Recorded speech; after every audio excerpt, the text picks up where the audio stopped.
सलाहाबाद मोड़ 55 रुपया बा भैया। अब हम झूठ उठ ना बोली ना, कल 500 कहाँ के बोले। 55 रुपया अजय विश्वकर्मा सलाहाबाद मोड़ से। बहुत बहुत धन्यवाद, बहुत बहुत नमस्कार आप सबके। नमस्ते प्रणाम। भोजपुरी में पौ लग गया आवा।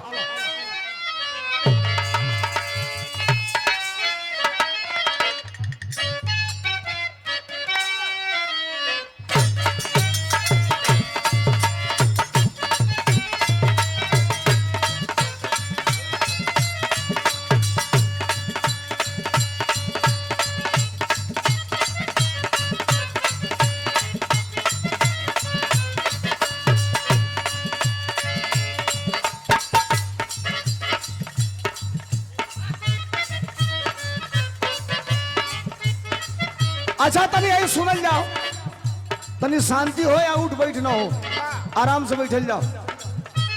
भोजपुरी का नई तरज मास्टर बजाओ तो बिल्कुल लेटेस्ट गीत है आजकल। पहले में हम बता गए कि वर्तमान परिवेश में जवन गीत आवत भी है घर परिवार में सुने लायक नहीं थे।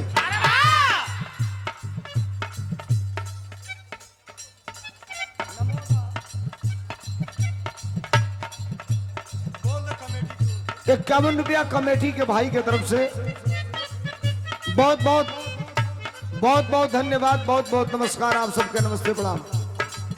मर्द मेहरारू के बीच का बात हम मेहरारू अपना मर्द से कहती है का कलस।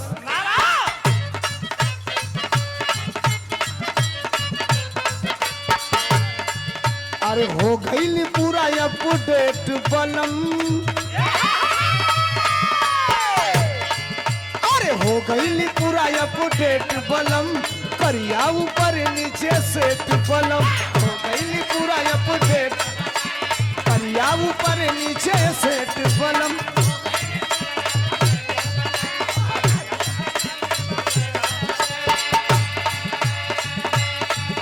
अरे हो गई पूरा अपडेट बलम, करिया ऊपर नीचे सेट बलम। तेरी बेरी सर के चरवाया ना,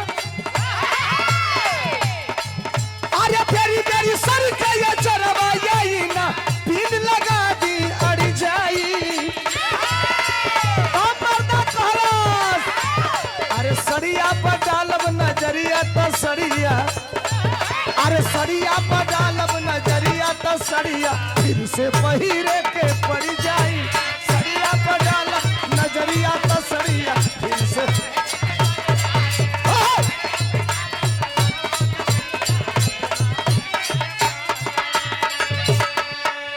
हो गई पूरा अपडेट बलम, करिया ऊपर नीचे से बलम।